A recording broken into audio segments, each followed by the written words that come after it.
الحمدللہ رب العالمین والصلاة والسلام علی سید الانبیاء والمرسلین۔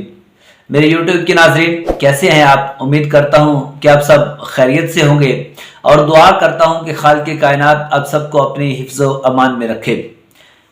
ہمارا ٹاپک پچھلے چند ایک ولاگ سے وضو کے متعلق اور ضروری شرعی مسائل کے متعلق چل رہا ہے۔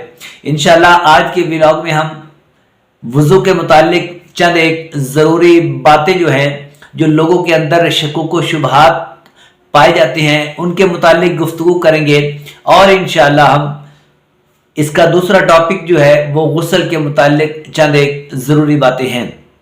تو ویڈیو کے اینڈ تک ساتھ رہیے گا، انشاءاللہ بہت سا علم دین حاصل ہوگا۔ ایک سوال ہوتا ہے کہ کیا کیسے وضو ٹوٹ جاتا ہے؟ تو اس کا جواب یوں ہے کہ ہر قے اس سے وضو نہیں ٹوٹتا، وضو صرف اس قے سے ٹوٹتا ہے جو منہ بھر ہوتی ہے۔ اب منہ بھر کی تعریف یہ ہے کہ وہ قے کہ جو بغیر تکلف کے روکی نہ جا سکے، یعنی جس کو آسانی سے بندہ روک نہ سکے، وہ منہ بھر قے ہوتی ہے، اور منہ بھر قے آنے سے بندے کا وضو ٹوٹ جاتا ہے۔ اور یاد رکھیے گا، یہ جو منہ بھر قے ہوتی ہے جو آسانی سے روکی نہیں جا سکتی، یہ قے جو ہے یہ پیشاب کی طرح ناپاک بھی ہوتی ہے۔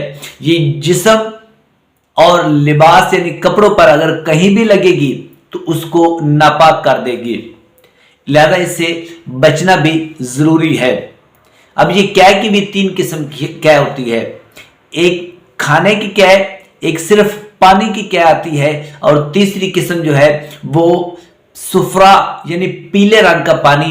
اب یہ تینوں قسم کی قے جو منہ بھر ہوگی وہ وضو کو توڑ دے گی۔ کچھ لوگ کہتے ہیں کہ خنزیر کا نام لینے سے کیا وضو ٹوٹ جاتا ہے؟ تو اس کا جواب یہ ہے کہ خنزیر کا نام لینے سے وضو نہیں ٹوٹتا۔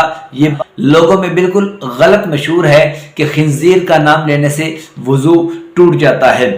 آخر میں وضو کے اندر ایک بہت ہی پیارا وظیفہ ہے، جو وضو کرنے والا شخص اگر اس وظیفے کو کرتا ہے تو انشاءاللہ اس کی برکت سے وہ شخص کبھی اغوا نہیں ہوگا۔ وہ کیا وظیفہ ہے؟ آئیے، جو شخص وضو کر رہا ہو اس کو چاہیے کہ وہ یا قادرو یا قادرو یا قادرو کا وظیفہ اور ورد کرتا رہے دوران وضو، تو انشاءاللہ اس کی برکت سے وہ شخص کبھی اغوا نہیں ہوگا۔ غسل کے متعلق گفتگو اپنے آنے والے اس ولاگ میں اور اپنے آنے والے ولاگ میں انشاءاللہ غسل کے متعلق ضروری مسائل اور غسل کے متعلق ضروری باتیں سنیں گے۔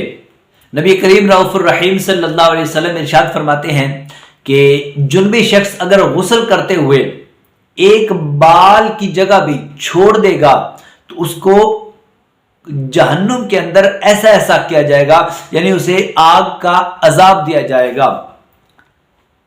ایک اللہ کے ولی ہیں، ایک بزرگ حضرت سیدنا ابان رضی اللہ تعالی عنہ، آپ فرماتے ہیں کہ ہماری ہمسائیگی میں، اور یہ روایت دل کے کانوں سے سننے کے قابل ہے، جو میرے بھائی سستی کرتے ہیں، بد احتیاطی کرتے ہیں، غسل فرض ہو جانے کے باوجود غسل نہیں کرتے، یہ روایت ان کے لیے عبرت ہے اور ان کو اس معاملے میں پھر غور کرنا چاہیے۔